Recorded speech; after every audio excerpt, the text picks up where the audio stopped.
नमस्कार दोस्तों, मैं ब्रजभूषण पांडे जीनियस कोचिंग बाराबंकी के यूट्यूब चैनल पर आपका बहुत बहुत स्वागत है। आज हम लोग रीजनिंग एसटी के 18 नंबर एसटी के रीजनिंग सेगमेंट का डिस्कशन करने जा रहे हैं, जो कि क्वेश्चन आपके सामने है। तो चलो भाई देखते हैं जल्दी से। बिल्कुल आसान सा क्वेश्चन है, कोई बहुत ज़्यादा परेशान होने की जरूरत नहीं है। इसमें जो टोटल रोल है वो किसका है? प्लेस वैल्यू का। अब प्लेस वैल्यू का अगर रोल है तो देखोगे इसकी प्लेस वैल्यू कितनी है? 26 है, इसकी 24 है, इसकी 22 है, इसकी कितनी है? 20 है। तो आप देख रहे हो दो दो कम होता जा रहा है। 26 से 24 हुआ है, 24 से 22, 22 से 20। तो यहाँ कितना दो कम होके कितना हो जाएगा भाई? 18। और 18 पे जो आपका लेटर आता है वो कौन सा आता है? आर। तो आपका जो आंसर होगा इसमें बी होगा। चलो भाई आगे बढ़ाते हैं। नेक्स्ट क्वेश्चन आपके सामने है, ये भी प्लेस वैल्यू पे बेस्ड है। अब यहाँ देखो, जैसे जो लेटर है उसी की प्लेस वैल्यू लिख रखा है इन्होंने। तो ए की प्लेस वैल्यू 1 है, ई की 5 है, के की 11 है, सी की 29 है। यानी वही जो प्लेस वैल्यू है, सी की 29 आप कह सकते हो कैसे सर कि जेड की प्लेस वैल्यू कितनी होती है भाई? 26 होती है। अगर 27 आता है, 28 आता है या 29 आता है तो फिर से हम कंटिन्यू क्या कर देते हैं? ए बी और सी कर देते हैं। तो वही सेम यहाँ पे है। अब इनके बीच में कुछ नहीं, आप सीधे गैप देख लेंगे। तो यहाँ 1 और 5 के बीच में अगर आप देखेंगे तो 1 और 5 के बीच में गैप कितने का है? 4 का है। फिर आप देखेंगे 5 और 11 के बीच में गैप कितने का है? तो यहाँ कितने का है? 6 का है। तो आप कह सकते हो कि 4 बढ़ा 6 बढ़ा तो आगे कितना बढ़ेगा? 8 बढ़ेगा। और 11 में अगर 8 जोड़ोगे तो 11 8 कितना होगा? 19 होगा। और 19 वैल्यू किसकी होती है? एस की होती है। तो S 19 B is the right answer. ये आपका हो जाएगा। आप चेक भी करना चाह रहे हो तो आगे देख लो कि 8 के बाद यहाँ गैप कितना होना चाहिए? 10 और 19, 10 यही कितना होगा? 29 होगा। तो नेक्स्ट क्वेश्चन आपके सामने है, जल्दी से आगे बढ़ते हैं। अगला क्वेश्चन है, लिखा हुआ है प्रस्तुत बेन आरेख में कौन सी संख्या केवल सूती कमीज का प्रतिनिधित्व करती है? तो भाई इसको देख लेना है। सूती कमीज मतलब जो संख्या होनी चाहिए वो किसके अंदर आनी चाहिए? रेक्टेंगल के अंदर आनी चाहिए। और किसके? सर्कल के अंदर आनी चाहिए। तो रेक्टेंगल के अंदर सारी संख्याएं हैं, लेकिन वो होनी किसके अंदर चाहिए? ठीक है, सर्कल के अंदर होनी चाहिए। तो सर्कल के अंदर देखोगे कितना है? 4। तो भाई आपका आंसर जो है वो कितना है? बी है। ठीक है, नेक्स्ट क्वेश्चन आपके सामने है। अगला क्वेश्चन लिखा हुआ है प्रस्तुत बेन आरेख में उपयुक्त विकल्प का चयन कीजिए। अब इसमें जैसे चुनना है तो आप देखो यहाँ लिखा है मेढक है, बिल्लियां हैं, कुत्ते हैं, तीनों अलग अलग होना चाहिए। मोर है, कौवे है, बतख है, अलग अलग होना चाहिए। गाय, हाथी, मोर इस हिसाब से भी अलग अलग हो गया। यहाँ लिखा है परिवार, माता पिता। तो भाई माता और पिता क्या है? दोनों अलग है। मतलब एक महिला है, एक पुरुष है, दोनों लेकिन सदस्य किसके हैं? परिवार के। तो एक परिवार में बाहर वाले को आप क्या मान लोगे? परिवार मान लोगे। इस पे ये थोड़ा सा इम्पोर्टेंट, भले आसान सा होता है, लेकिन इस पे देखोगे आपके यूपी पुलिस में बहुत सारा क्वेश्चन आया हुआ है। जैसे पति पत्नी परिवार भी आया हुआ है। ठीक है, 2 पक्षियों के नाम एक पक्षी रख दिया गया है, 2 फूलों के नाम फूल रख दिया गया है। जैसे कुछ रख दें, गेंदा गुलाब रख दें, फूल रख दें। 2 फल के नाम रख दें, जैसे सेब और आम रख दें और फल रख दें। इस हिसाब से तो ऐसे आया हुआ। तो इसमें क्या हो जाएगा? परिवार। बाहर वाले को परिवार, एक को आप कर दोगे माता और एक को आप क्या कर दोगे? पिता। तो माता पिता और परिवार हो जाएगा। ठीक है, D is the right answer. Next आगे बढ़ते हैं हम लोग। लिखा हुआ निम्नलिखित बेन आरेख में 4 किसका विवरण करती है? तो 4 किसका विवरण करती है भाई? अब 4 देखो, जैसे आप अगर देखोगे तो जो सर्कल वाला सेगमेंट है ये किसको दर्शाता है? इसको अगर आप देखोगे तो किसको? के को दर्शाता है। बाकी जो ट्रायंगल है वो किसको दर्शाता है? ट्रायंगल की बात करोगे तो ये कैसा है? सॉफ्ट है। और जो चौकोर में है, आप चाहे कह सकते हो कि रेक्टेंगल में, तो वो कैसा है? वो क्या है? चॉकलेट है। अब अगर ये इन्होंने कहा किसमें दर्शाता है, तो 4 उस संख्या को दर्शाता है। खाली आपको किसको हटा देना है? सॉफ्ट को दर्शा देना है। ठीक है, सॉफ्ट को हटा देना है। अब 4 कैसा है भाई? तो 4 अगर आप देखोगे 4 कैसा है? चॉकलेट भी है। और उसके बाद क्या है? 4 देखोगे तो सर्कल के अंदर है, यानी वो सर क्या है? केक भी है।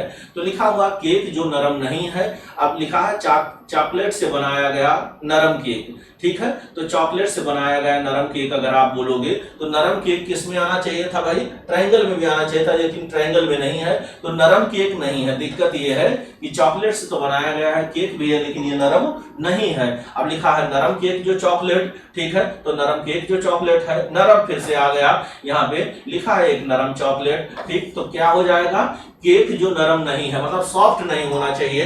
क्यों? क्योंकि सॉफ्ट कैसा है आप देख रहे हो, जो सॉफ्ट है वो किस में है, ट्रायंगल, और ये ट्रायंगल में नहीं है तो यानी वो सॉफ्ट नहीं है। तो केक जो नरम नहीं है, ए इज द क्या हो जाएगा, राइट आंसर। ए आपका क्या हो जाएगा, सही आंसर हो जाएगा। तो आगे बढ़ते हैं हम लोग, ठीक है। नेक्स्ट है, आपसे पूछा गया है बरसाती दिन का कौन सी संख्या, ठीक है, गरम, एक गरम और बरसाती दिन का प्रतिनिधित्व करती है। तो गरम और बरसाती दिन का प्रतिनिधित्व करती है। अब आइए देखें, यहाँ आपके सामने लिख रखा है, जैसे ठंडा है, कोहरा है, बरसाती दिन है और गरम है। तो क्या चाहिए हमें, गरम और बरसाती दिन चाहिए। तो गरम और बरसाती दिन अगर चाहिए, ठीक है, दिन कैसा होना चाहिए, गरम, और कैसा होना चाहिए, बरसाती होना चाहिए भाई।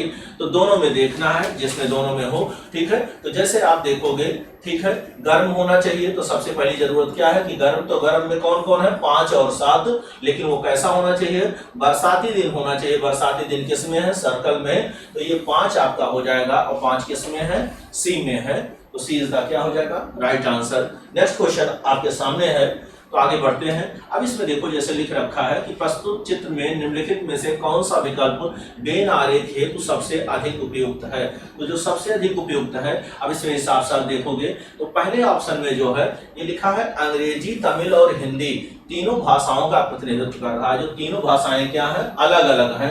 तो एक डायग्राम ऐसा उपयुक्त होना चाहिए जो तीनों कैसा हो, अलग अलग हो। यहाँ लिखा हुआ है महिला माँ डॉक्टर, तो यही आपका क्या हो जाएगा, राइट आंसर। अब आप कहोगे सर कैसे होगा, तो यहाँ देखो भाई, ठीक है, जितनी महिलाएं होती हैं सभी माँ नहीं होती हैं, लेकिन सारी माँ क्या होती हैं, महिलाएं होती हैं। तो ओवरलैप होना चाहिए, तो इसको हम क्या बना देंगे, माँ बना देंगे। अंदर वाले को क्या बना देंगे, माँ, बाहर वाले को जो बना देंगे वो क्या बना देंगे, महिला, मतलब फीमेल आप कह सकते हो, ये महिला हो जाएंगी। किनारे ये जो हो जाएंगी ये क्या हो जाएंगी, डॉक्टर। तो आप कह सकते हो कि सर सारी महिलाएं, ठीक है, सारी माँ क्या होती हैं, महिला, लेकिन सारी महिलाएं माँ नहीं होती हैं। कुछ महिलाएं डॉक्टर होती हैं, डॉक्टर कुछ क्या होते हैं, पुरुष भी होते हैं। तो इसमें बी आपका क्या हो जाएगा भाई, राइट आंसर हो जाएगा। नेक्स्ट क्वेश्चन आपके सामने है, तो आगे बढ़ते हैं हम लोग। कोड भाषा का है, बिल्कुल आसान सा क्वेश्चन है। अब इसमें देखो अगर कोई दिक्कत होगी तो बाद में आप कमेंट कर दीजिएगा। जैसे आप देखो क्या लिखा हुआ है, मैंगो लिखा है, तो इसी मैंगो को हमने क्या कर दिया, उल्टा कर दिया है, रिवर्स कर दिया है, OGNAM, यही रिवर्स कर दिया गया है। तो इसमें कुछ करना ही नहीं है, इसको भी जैसे आप उल्टा कर दोगे यही क्या हो जाएगा, ELPPA। तो EL से देखो तो ELPPA, यही डी आपका क्या हो जाएगा, राइट आंसर हो जाएगा। बिल्कुल आसान सा भाई, थिंक विदाउट इंक लगने वाला क्वेश्चन है। नेक्स्ट क्वेश्चन आपके सामने फिर से कोडिंग डिकोडिंग का ही है। अब ये भी देखो, अगर जैसे हम लोग डिस्कस कर चुके हैं कि अगर लेटर वही हो, जितने लेटर को शब्द में दे रखे हो उतने ही अगर कोड में वही लेटर अगर हो तो उन्हीं को आपस में रिवर्स कर दिया जाता है। तो रिवर्स कर दिया जाता है, या तो दो लेटर चेंज कर देते हैं, या तो आधा करके इधर उधर कर दिया जाता है। अब यहाँ भी देखोगे ऐसे आप, तो लिखा हुआ है कि यदि किसी कोड भाषा में चैंटिंग हो, अब चैंटिंग को देखो कहां से शुरुआत हो रही है, HC, यानी 2 लेटर शुरुआत की क्या किए, उल्टा किए, फिर क्या किया गया, NA, फिर क्या किया गया, IT, फिर क्या है, GN। तो ऐसे रिवर्स किया गया है। तो आपसे वही पूछा गया है कि उसके लिए क्या हो जाएगा भाई, अब पिंचिंग के लिए पूछा गया है। तो देखो 2 लेटर पहले आप उल्टा करोगे, तो 2 लेटर अगर आप उल्टा करोगे तो क्या बनेगा, ये IP बनेगा, ठीक है। फिर क्या बनेगा, CN बनेगा। तो IP CN, फिर क्या होगा, IH, क्या होगा, IH, फिर क्या होगा, GN। तो देख लो भाई किस ऑप्शन में है, लास्ट में GN होना चाहिए, तो GN 3 में है, IP भी होना चाहिए, ठीक है, IPCN, तो IPCN ये कैंसिल हो गया, IPCN IHGN, IPCN IHGN, ये आपका क्या हो जाएगा, राइट आंसर, ठीक है। चलिए आगे बढ़ते हैं।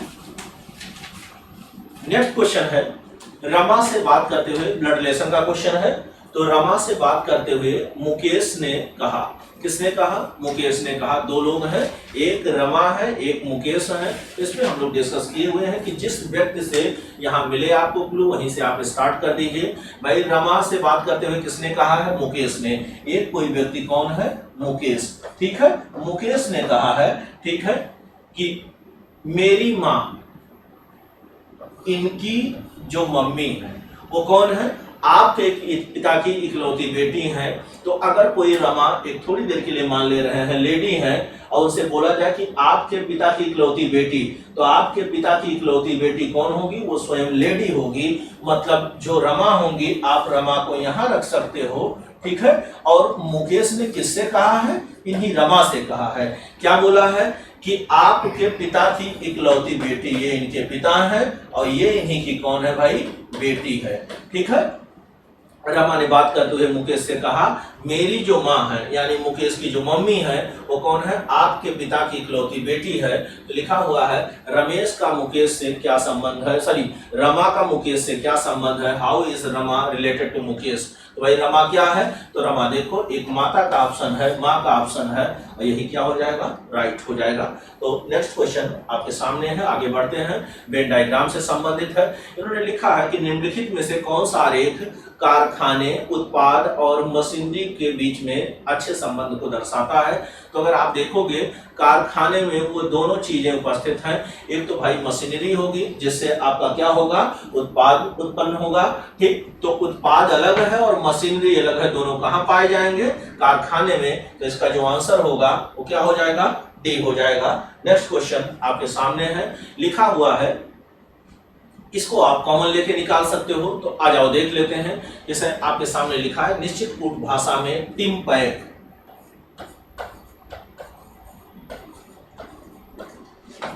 टिम पैक को रेड कलर लिखा जाता है। टिम पैक को रेड कलर लिखा जाता है। शॉर्ट में हमने लिख दिया है, रेड कलर लिखा जाता है। फिर से लिखा है पिट it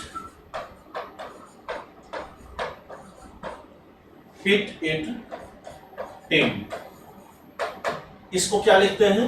red and black, red and black, red and black.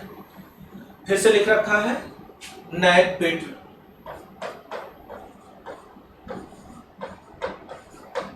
नेक पिट को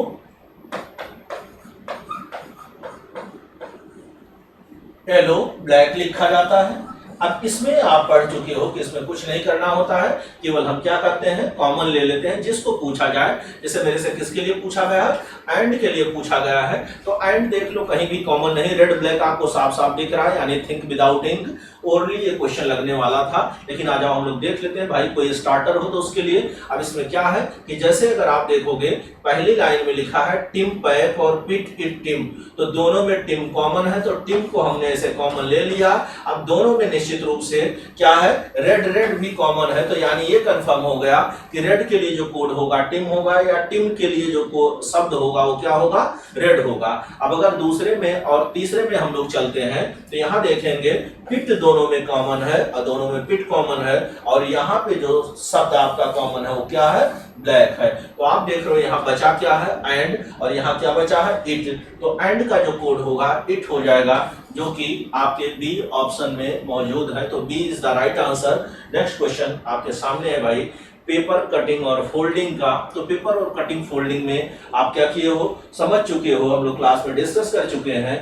ठीक है, कि पेपर को जैसे जैसे फोल्ड किया जाता है वैसे वैसे पेपर को हम क्या कर देते हैं? ओपन कर देते हैं, खोल देते हैं। ठीक है, अब आप देखो एक पेपर है तो पहले उसको हमने क्या कर दिया? हाफ कर दिया, और हाफ वाले पोर्शन को अगेन हमने हाफ में कन्वर्ट कर दिया, यानी एक चौथाई में ला दिया। अब सीधी सी बात है, जब इसको आप ऊपर उठाओगे ऐसे, तो ये वाले जो ट्रायंगल हैं, ये ट्रायंगल क्या हो जाएगा? रिवर्स हो जाएगा। मतलब आप ये कह सकते हो ऐसे बन जाएगा, ऐसे बन जाएगा। अब दो बनेगा ये ऐसे। ठीक है। और उसके बाद जैसे इसमें क्या होता है, एलिमिनेट भी कर सकते हो, बी वाला ऑप्शन 100% तुरंत ऐसे क्या हो जाएगा, कैंसिल हो जाएगा। अब ऐसा स्ट्रक्चर आपके पास मिलना चाहिए। अब इसमें देखो जो कि स्ट्रक्चर किसमें मौजूद है, आपका ए में मौजूद है और आपका सी में भी मौजूद है और किसमें है, डी में भी है। तो अभी भाई बिल्कुल सही है। अब तुरंत देख के ही यही सेम देखो, फिर से जब आप इसको ओपन करोगे तो दो और जाएंगे, लेकिन इसी रूप में जाएंगे, उससे आपका डी वाला ऑप्शन तुरंत क्या हो गया, कैंसिल हो गया। अब आपके पास जो आंसर बचा वो कौन सा बचा, या तो बचा अभी ए कहने के लिए और क्या बचा, सी। लेकिन आप यहां देख रहे हो जब ये रूप ऐसे है, दो ऐसे होना चाहिए, मतलब इसका ये उल्टा होना चाहिए, मतलब ऐसे हम कह सकते हैं भाई। इधर देखो आप ऐसे बनाए हो, तो जब इसको उल्टा करोगे तो आप ऐसे बनाओगे, ऐसे हो जाएगा। अब ऐसे हो जाएगा, फिर से ऊपर जाएगा तो इसी टाइप का तो स्ट्रक्चर आएगा। लेकिन अगर आप यहाँ ध्यान से देख रहे हो तो इन दोनों में ये मौजूद है, लेकिन अगर आप यहाँ देख रहे हो इसमें ये मौजूद नहीं है, जो कि ऐसा होना चाहिए था। ठीक है, तो आपका जो आंसर ये हो जाएगा गलत हो जाएगा और सी इज द क्या हो जाएगा, राइट आंसर। तो सी आपका आंसर सही हो जाएगा। नेक्स्ट क्वेश्चन भाई आपके सामने है, चलो देखते हैं जल्दी से।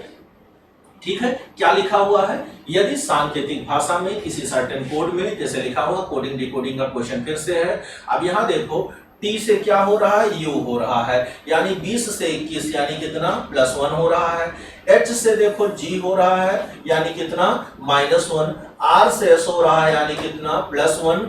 और फिर आप देख रहे हो ए से जेड हो रहा है, यानी -1। सब में भाई +1 -1 चल रहा है, तो ज्यादा कुछ करने की जरूरत नहीं है। इसमें आप डायरेक्ट लगा सकते हो थिंक विदाउटिंग का। वही चीज है कि इसमें पूरा ना लगा के हमने आपको सजेस्ट किया था कि एक लेटर पकड़ा करो बीच का, किनारे का, अगर उससे ना एलिमिनेट हो पाए तो एक लेटर और देख लो जिससे आंसर हो जाए। अब भाई जैसे आपसे पूछा गया है, ठीक है, HEAD के लिए पूछा गया है, तो सबसे पहला काम जो हो रहा है, जुड़ रहा है, तो H में जैसे आप देखो यहाँ पे, ठीक है, T से U हो रहा है, तो H से जब आप एक जोड़ोगे तो क्या होगा, I होगा। अब I देखो एक से अधिक ऑप्शन में है, लेकिन लास्ट लेटर एलिमिनेट हो रहा है, तो पहले प्लस होगा, फिर माइनस होगा, फिर प्लस होगा, फिर माइनस होगा। तो यहाँ फिर से अगर एक माइनस करोगे तो क्या होगा, C। अब IC देखो किसमें है, A में है, तो यही आपका क्या हो जाएगा, ऑप्शन। जब भी आप प्रैक्टिस करो, चाहे ऑनलाइन मोड में चाहे ऑफलाइन मोड में, तो आप कोशिश करो कि करना मेरे को ऐसे है भाई, पूरा लिखोगे समय थोड़ा ज्यादा चला जाएगा। अगले में देखो माइनस करोगे तो क्या बचेगा यहाँ पे, D। फिर से अगर प्लस करोगे तो क्या होगा, B। तो IDBC तब भी हुआ और वैसे भी आपका आ रहा था। तो नेक्स्ट क्वेश्चन आपके सामने है, जल्दी से देखते हैं भाई यहाँ पे क्या है। फिर से वही से क्वेश्चन, जुडिशियल कोर्ट, निश्चित कोर्ट भाषा में जुडिशियल को। अब जुडिशियल को अगर आप ध्यान से देखेंगे तो जो लेटर यहाँ है वही लेटर यहाँ दिख रहे हैं, बस क्या है कि दो दो लेटर क्या है भाई, रिवर्स है। देखो यहाँ JU को UJ लिखा गया है, फिर DI को क्या है, ID लिखा गया है, CI को IC लिखा गया है, AL को LA रख दिया गया है। तो आप ग्लोरियस के लिए पूछा गया है, तो ग्लोरियस को भी आप उल्टा कर दोगे, यानी शुरुआत जो होगी वो कहां से, L से, और फिर क्या हो जाएगा, G। ठीक है, LG लास्ट में क्या होगा आपका, फिर ये आगे पूरा देख लो, यहाँ क्या हो जाएगा, RO, दोनों को उल्टा करेंगे, फिर क्या होगा, OI, फिर क्या हो जाएगा, SU, यही आपका बन गया। ठीक है, तो LGRO देख लीजिए भाई, LGRO एक ही ऑप्शन में है, पूरा करने की जरूरत ही नहीं थी। LGRO देखो एक में है, यही आपका क्या हो जाएगा, आंसर हो जाएगा C वाला। तो नेक्स्ट आगे बढ़ते हैं। ठीक है, लिखा हुआ है MN की बहन है, मेंशन कर लीजिए, MN की बहन है। MN की क्या है, बहन। RM की भांजी है, RM की भांजी है, R यहीं पे है नीचे, ये क्या है, M की भांजी है। मैटरनल की तरफ से जो रिश्ते होते हैं, ठीक है, भाई या बहन की, जैसे इस हिसाब से, ठीक है, भाई के जैसे मेरे भाई की जो बेटी होगी वो भतीजी होगी पैटर्नल की तरफ से। अगर मैटरनल की तरफ से देखेंगे, जैसे मैं अपने मामा जी का क्या हूँ, भांजा हूँ, अपने चाचा जी का भतीजा हूँ, तो ऐसे इस हिसाब से इसे देखते हैं। तो आर इन्होंने क्या कहा कि RM की भांजी है, और भांजी है तो क्या होगी, लड़की होगी। ठीक है, MN की बहन है, आर एम की भांजी है तथा टी आर की माँ है। टी आर की माँ है तो भाई यहीं पे टी है, ठीक है। ये किसकी, आर की कौन है, माँ है।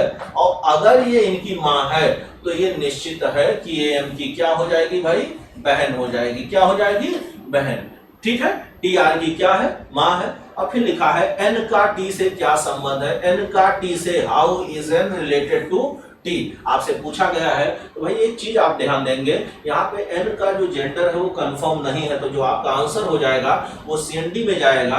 लेकिन जैसा ऑप्शन होगा उस हिसाब से आप लगा सकते हो। तो अगर आप यहाँ देखोगे, अब ये जो एन है ये भाई भी हो सकता है, बहन भी हो सकता है, बहन भी हो सकती है। अब भाई क्या आपको देखो बहन कोई ऑप्शन में है, नहीं है, तो बहन अगर कोई ऑप्शन में नहीं है, भाई आपके पास ऑप्शन मौजूद है, तो आप भाई इसका उत्तर लगा दोगे, जो कि बिल्कुल राइट आंसर है। तो नेक्स्ट क्वेश्चन की ओर बढ़ते हैं हम लोग। अगला क्वेश्चन आपके सामने है, ठीक है, मिरर इमेज से है। अब आप जैसे पिछली क्लास में भी एक दो लोग भाई आपत्ति ये कर रहे थे कि सर मिरर इमेज पे ध्यान दे, फिर से एक बार सुन लीजिए जो लोग नए हो, जब भी अगर मिरर इमेज ही पूछा जाए, मिरर को नीचे रख देते हैं या ऊपर रख देते हैं, आसान भाषा में आप कहते हैं कि हॉरिजॉन्टल रख देते हैं, तो जब भी मिरर हॉरिजॉन्टल रखा जाता है वो वाटर इमेज की तरह ट्रीट करने लगता है। लेकिन अगर वर्टिकल रखा होता है तो मिरर इमेज, और मिरर इमेज आपसे पूछा भी गया, किनारे रखा भी हुआ है, कुछ भी नहीं करना है। मिरर इमेज में आप पढ़ें, दाएं का बाएं हो जाता है, बाएं का दाएं हो जाता है, ऊपर नीचे में कोई परिवर्तन नहीं होता है। तो भाई इसको बस उठा के आप कहां ले आओगे, इधर ले आओगे। अब इधर देखोगे, सिर्फ और सिर्फ आपके पास दो ऑप्शन में मौजूद है, या तो सी सही होगा या तो डी होगा। लेकिन फिर से जब आप एलिमिनेट करेंगे, ये जो आपका सर्कल वाला पोर्शन है ये कहां जाएगा, राइट में जाएगा। तो आप कहोगे सर राइट में तो दोनों में जा रहा है, इसमें देखो डार्क नहीं, इसमें डार्क कर दिया गया है, इसलिए डी गलत हो गया। तो सी इज द क्या होगा, राइट आंसर। नेक्स्ट क्वेश्चन भाई आपके सामने है, ठीक है। अब आपसे देखो पूछा गया है इसमें कि नीचे दिए गए विकल्पों में से क्या है, जल प्रतिबिंब पूछा गया है। तो जल प्रतिबिंब भाई क्या होता है, ऊपर का नीचे, नीचे का क्या होता है, ऊपर हो जाता है, बस इतना सा है। अब इसमें देखो थोड़ा सा ध्यान देना है, बहुत ज्यादा नहीं, थोड़ा सा ध्यान देना है। खाली एक बात ये देखना है कि जैसे जब भी आप देखते हो, अभी हमने डिस्कस किया कि मिरर इमेज में क्या होता है, बाएं का दाएं, दाएं का बाएं, ऊपर नीचे में कोई परिवर्तन नहीं। लेकिन वाटर इमेज में क्या होता है, ठीक है, ऊपर का नीचे होता है, नीचे का ऊपर होता है, दाएं बाएं में कोई परिवर्तन नहीं होता है। तो जब भी इसको आप रिवर्स करोगे तो एक चीज देखो आपके पास मौजूद है, ये जो बना हुआ है इसका स्ट्रक्चर ऐसे नुकीला सा, ये नीचे आएगा, और नीचे आएगा, ये है कहां, बाएं, तो रहेगा कहां, बाएं ही रहेगा। और जब बाएं रहेगा तो आपका आंसर बी और सी में अभी क्या है, डाउट है। बाकी ये कंफर्म है कि ए गलत हो गया, और आपका जो डी है ये भी क्या हो गया, गलत हो गया, क्योंकि ऐसे ही रहने वाला, ये आपके राइट में रहने वाला। लेकिन एक चीज देखोगे इसमें, ठीक है, ये बी और सी में दोनों में सिमिलरिटी दिख रही है, लेकिन यहाँ पे इसमें थोड़ा सा डार्क कर दिए हैं, तो डार्क कर दिए हैं, डार्क नहीं होगा, इसलिए आंसर आपका क्या सही हो जाएगा, बी सही हो जाएगा। सी आपका क्या हो जाएगा, कैंसिल हो जाएगा। बस इतना सा देखना है। नेक्स्ट क्वेश्चन भाई आपके सामने है, ठीक है। अब देखो ये एक ट्राइंगल बना हुआ है, ट्राइंगल बना हुआ है, तो ट्राइंगल से अगले चित्र में सिमिलरिटी क्या है भाई, ट्राइंगल त्रिभुज में कितनी भुजाएं हैं, तीन भुजाएं। त्रिभुज को हमने वैसे ही रखा, त्रिभुज में एक भुजा हमने और बढ़ा के यानी चतुर्भुज कर दिया, और वैसे हमने उसको उसके अंदर कर दिया। तो अगला जो चित्र बना है वो पंचभुज बना हुआ है। क्या बना हुआ है, पंचभुज बना हुआ है। और पंचभुज जिसको आप पेंटागन कहते हो, तो पेंटागन में अगर एक भाई और भुजा आप जोड़ोगे, ठीक है, तो जैसा षटभुज हो जाएगा। अब उसमें होगा, तो देखो जैसे आप कह सकते हो सर सब में है, लेकिन कैसे, उसी के जैसा रखा जाएगा।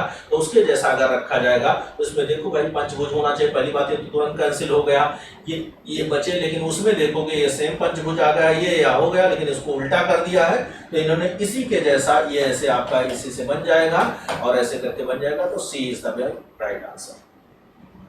चलो अगला क्वेश्चन है, इन्होंने कंप्लीशन ऑफ फिगर के लिए पूछा है कि कौन सा कंप्लीट कर सकता है। तो इसमें कोई बहुत ज्यादा टेंशन नहीं लेना, सेम टाइप का स्ट्रक्चर है, ये वैसे खाली है, कोई अलग बना होता तो दिया जाता ध्यान। यहाँ देखो यही पिक्चर ऐसे इसमें रख देंगे, तो यही ये क्या हो जाएगा, राइट आंसर हो जाएगा। भाई आगे बढ़ते हैं नेक्स्ट क्वेश्चन। ठीक है, अब इसमें देखो जैसे दे रखा है एनालॉजी का क्वेश्चन है। अब इसमें क्या होता है कि हम दो अगर चित्र बने होते हैं तो दोनों चित्र को, ठीक है, एक को किसी को पकड़ के हम क्लॉकवाइज एंटी क्लॉकवाइज घुमा लेते हैं, देख लेते हैं। अब आप कहोगे सर एंटी क्लॉकवाइज क्लॉकवाइज क्या है? भाई ये देखो एक डार्क पोर्शन है, एक कैसा है, ऐसे ब्लैंक बना हुआ है। तो अगर आप देख रहे हो कि एक चित्र ऐसे जो ऊपर बना हुआ है, बहुत ध्यान से देखिएगा, इसको अगर हम घुमा रहे हैं तो ये कैसा हो जा रहा है, राइट आ जा रहा है। देखो यानी ऐसे एंटी क्लॉकवाइज 90 डिग्री रोटेशन हुआ पहले चित्र से दूसरे चित्र में। जो ऊपर है वो कहां जा रहा है, दाएं। तो देखो इस वाले में अगर 90 डिग्री आप घुमाओगे तो इस वाले पिक्चर को अगर 90 डिग्री घुमाओगे तो ये वाला पिक्चर कहां आना चाहिए, यहां आना चाहिए। क्या मेरी इस बात से सहमत हो? अब यहां किनारे आना चाहिए, जो कि किनारे कहां मौजूद है आपका, या तो डी में, अगर इसमें करोगे तो सी क्या हो गया, तुरंत कैंसिल हो गया। ये क्या हो गया भाई, यहां से देखो ये भी क्या हो गया, कैंसिल हो गया ये भी। अब सिर्फ और सिर्फ बचा क्या, डी, यही क्या हो गया आपका राइट आंसर हो गया। अब आप कहोगे तुरंत सर क्यों, क्योंकि एक पकड़े इसी में आ गया, लेकिन हम करें नहीं भी आता तो हम इसको भी देखते डार्क वाले पोर्शन को। अब डार्क वाला देखो ऐसे आप समझ लो भाई, देखो ठीक है, ये होता है आपका, ये 90 डिग्री होता है, यहाँ से 45 डिग्री। अब देखो डार्क वाला कहाँ है, यहाँ है, और यहाँ से कहाँ आ रहा है, ये आपका कितना हुआ, अगर आप देखो 90 डिग्री और ये कितना 135 डिग्री। तो 135 डिग्री इसको भी जब आप घुमाओगे तो ये ऐसे 90 डिग्री और ऐसे जाएगा। देखो यही, तो डी क्या हो जाएगा आपका राइट आंसर हो जाएगा। ये सब क्वेश्चन ओल्डली वैसे लगने वाले हैं, थोड़ा एनालिसिस आपका बेहतर है तो थिंक विदाउट इंक। अगले में इन्होंने कहा कौन सा शेष भिन्न है, तो कौन सा शेष भिन्न है भाई, देखो ये भी आपका क्या है, वोवेल है, ये भी वोवेल है, ये भी वोवेल है। तो A D O sorry A U O ये तीनों क्या है, हमारे स्वर हैं। जो सी है, सी में जो ऑप्शन में डी है वो आपका क्या है, व्यंजन है। तो यही क्या हो जाएगा, अलग हो जाएगा। नेक्स्ट क्वेश्चन आपके सामने है भाई, ठीक है। अब इसमें जैसे इन्होंने कहा निम्नलिखित में से कौन सा शब्द शेष से क्या है, संबंध नहीं रखता, शेष से संबंध नहीं रखता। तो शेष से संबंध नहीं रखता भाई, किनारा, भुजा और सतह, ये तीनों इनमें क्या हो जाएंगे, सिमिलरिटी हो जाएंगी। जो शीर्ष है वो क्या हो जाएगा, इससे अलग हो जाएगा। तो अगला क्वेश्चन आपके सामने देखते हैं। अब यहाँ देखो भाई सिलॉग का क्वेश्चन है, तो सिलॉग को क्वेश्चन फटाफट आप ड्रॉ कर लो। जैसे क्या लिखा है, सब ये थोड़ा सा प्रिंटिंग मिस्टेक है, शिक्षक है जैसे लिखा हुआ है, ठीक है। तो थोड़ा सा प्रिंट करने में दिक्कत हुई है, असुविधा हुई, उसके लिए भाई खेद है। आ जाओ, क्या लिखा हुआ है, सभी शिक्षक लड़के हैं, ठीक है। सभी टीचर क्या है, लड़के हैं, सारे टीचर लड़के हैं, सभी शिक्षक लड़के हैं। और कुछ लड़के क्या हैं, छात्र हैं। कुछ लड़के जो हैं क्या है, स्टूडेंट हैं।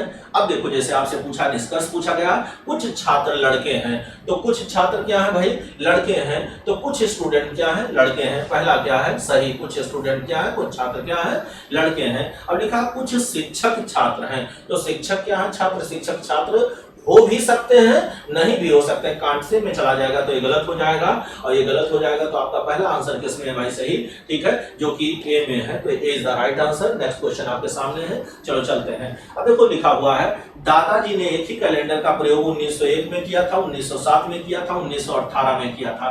भाई दादाजी संभाल के रखे हुए हैं, कैलेंडर पढ़े हुए थे। उन्होंने कब कब यूज किया, एक कैलेंडर को 1901 में किया, 1907 में किया, 1918 में किया। इस कैलेंडर को जिस वर्ष पुनः प्रयोग में लाते उसी वर्ष जनवरी माह के प्रथम दिन उनका क्या हो गया, निधन हो गया। तो बच्चा देखो हम लोग पढ़े हुए हैं, इसमें कुछ नहीं करना है, ओरली लगने वाला क्वेश्चन था, ठीक है भाई। देखो हम लोग पढ़े हैं कि जो कैलेंडर होता है, वर्ष होता है, ईयर होता है, उसको हम चुपचाप किससे भाग दे देते हैं, 4 से।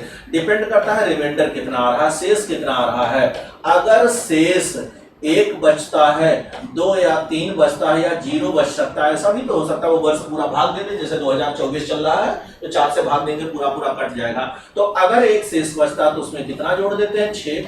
2 या 3 बचता है तो 11 जोड़ देते हैं। यहाँ कितना जोड़ देते हैं, 28 के, ठीक है भाई। एक्सेप्शनल केस जैसे क्लास में करवाया जा चुका है, 40 भी आता है, तो उसको भी परेशान होने की जरूरत नहीं है। तो 6, 11, 28 आया। अब जैसे अगर हम देखेंगे तो देखो जो 1901 वाला कैलेंडर था, तो 1901 वाला था, अगर भाग दोगे तो इसमें 1 बचेगा, वो भाग जाएगा ही नहीं भाई, 1 ही सीधा है। तो इसमें 6 जोड़ोगे अगर आप प्लस, तो कब यूज किया जाता था जी ने, 1907 में यूज किया, 1907 में। अब अगर 7 को तो 4 की डिविजिबिलिटी रूल आप पढ़े, उनकी last 2 digit should be divide by 4, अंतिम 2 अंक 4 से भाग देने कटने चाहिए। तो खाली 7 को अगर भाग दोगे तो 4 1 4 कितना बचा, 3 बचा, और 3 बचा तो 11 जोड़ोगे, तो 11 जोड़ोगे तो 11/7 कब हुआ? 18 हुआ भाई। अब 1918 में भी इन्होंने कहा है यूज कर चुका, देखने नहीं चाहिए था, कोई मतलब नहीं। 1918 में किया, उन्होंने कहा इस कैलेंडर को जिस वर्ष पुनः प्रयोग में लाते उसी वर्ष जनवरी तो जब का प्रयोग लाते, तो 1918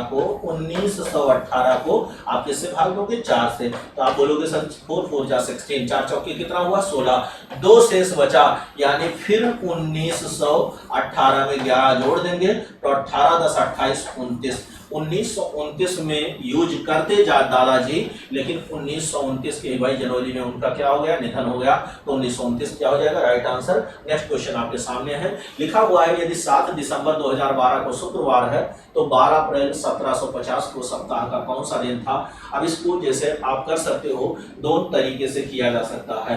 पहला तरीका भाई कि जैसे एक तरीका जो कोड वाला सिस्टम होता है, ठीक है, कोड वाला सिस्टम भी आपको बताया गया है। कोड वाले सिस्टम से ऐसे कर सकते हो कि 7 दिसंबर 2012 को चेक कर लो क्या फ्राइडे था, तो 7 दिसंबर 2012 को अगर आप लगाओगे, रियल में अगर शुक्रवार था तो आसान लग जाएगा थोड़ा सा, नहीं तो हल्का सा बहुत जरा सा लेंदी बनेगा, बहुत ज्यादा नहीं, ठीक है। तो 12 अप्रैल 1750 को आप निकाल लो, एक तरीका है। फिर से ध्यान से सुन लीजिए, हमने क्या कहा कि 7 दिसंबर 2012 को निकाल लो, अगर रियल में शुक्रवार था तो सीधे 12 अप्रैल 1750 को निकाल लो, आपका क्या हो जाएगा? आंसर सही हो जाएगा। दूसरा एक तरीका और बन सकता है कि दोनों का डिफरेंस लेके, अब आप कहोगे सर डिफरेंस कैसे? डिफरेंस तो भाई बहुत ज्यादा लग जाएगा, तो उतना दोनों में से उतना करना पड़ेगा। अब आ जाओ, कुछ नहीं करना है, लिखा क्या हुआ है? 7 दिसंबर 2012 को है, तो आपसे पूछा गया कि 12 अप्रैल 1750, तो एक काम हम करते हैं कि जैसे देखो ध्यान से देखिएगा, 7 दिसंबर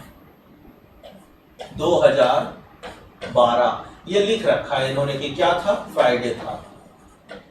7 दिसंबर 2012 को क्या था? फ्राइडे था। आपसे जो पूछा गया है वो 12 अप्रैल 1750 पूछा गया है। 12 अप्रैल 1750, तो हम एक काम ना करें कि 1750 के एक वर्ष पहले हम 7 दिसंबर तक ही निकाल लें, पीछे जाना है। 7 दिसंबर सेम बना लें। 7 दिसंबर हम क्या करें? 1749 तक निकाल लें, फिर दिसंबर के बाद वही जनवरी फरवरी मार्च अप्रैल रहेगा, हम आगे बढ़ जाएंगे, थोड़ा आसान बन जाएगा। अब आप कहोगे कैसे सर फिर निकलेगा? तो भैया एक काम करते हैं कि इनके बीच में हम वर्षों का गैप निकाल लेते हैं, वर्षों का गैप निकाल लेते हैं। अब अगर वर्ष का गैप निकालोगे तो कुछ नहीं भाई, मेरे को घटा देना है कि जो 2012 है, ठीक है, क्या है? 2012, और 2012 से हम किसको घटा देंगे? 1749 को घटा देंगे। अब 1749 को घटाओगे तो देखो भैया, 12 से 9 गया तो यहाँ कितना बचा? 3 बचा, और यहाँ 10 से 4 गया तो कितना बचा? 6 बचा, और यहाँ फिर से, ठीक है, 9 हुआ जो उधार एक लिए थे, तो 9 से 7 गया कितना? यानी 263 वर्ष आ गया। 263 वर्ष आया। अब 263 वर्ष, इसमें थोड़ा सा आपको जरूरत पड़ेगी बैकग्राउंड की, ठीक है, कि जो आप पढ़े हुए हैं तो याद कर लीजिएगा थोड़ा ध्यान से। हम लोग एक पढ़े थे कि 100 वर्षों में विषम दिनों की संख्या कितनी होती है? 5। 200 वर्षों में विषम दिनों की संख्या कितनी होती है? 3। और 300 वर्षों में विषम दिनों की संख्या कितनी होती है? 1। और 400 वर्षों में विषम दिनों की संख्या कितनी होती है? 0। तो 53 10 ये ध्यान रखना था। अब 200 वर्ष को हम अलग ले लेंगे, 63 वर्षों को अलग ले लेंगे, तो हम क्या कर सकते हैं? इसको 200 और प्लस 63 लिख सकते हैं। भाई थोड़ा ध्यान से समझना इसको, ठीक है, 200 प्लस 63 लिख सकते हैं, ठीक है। ये बाकी वो तरीका तो आप लगा ही लोगे कोड वाला, ठीक है। तो 263 हो गया। अब एक बात जरा मेरे को और बताओ कि जब 2012 से, ठीक है, 2012 से आप 1912 में जाओगे, तो 2012 से 1912 में जाओगे तो ये जो वर्ष बीच में शताब्दी पड़ेगा, ये शताब्दी सिंपल ईयर ना पढ़ के शताब्दी लीप ईयर पड़ेगा। और ध्यान से समझिएगा, शताब्दी सिंपल ईयर ना पढ़ के लीप ईयर अगर पढ़ता है तो ऐसे में विषम दिनों की संख्या 5 ना होकर कितनी हो जाती है? 6, क्योंकि उन 100 वर्षों में 24 लीप ईयर नहीं होगा, बल्कि कितना होगा? 25 लीप ईयर होगा। ऐसे जनरली हम लोग पढ़े हैं कि 100 वर्षों में 24 लीप ईयर होता है, 76 सिंपल ईयर होता है, तो यहाँ पे 25 हो जाएगा। इसलिए यहाँ पे 200 वर्षों में विषम दिनों की संख्या जो 3 ना होगी कितनी हो जाएगी 4, मतलब एक में 5 होगी एक में 6 होगी।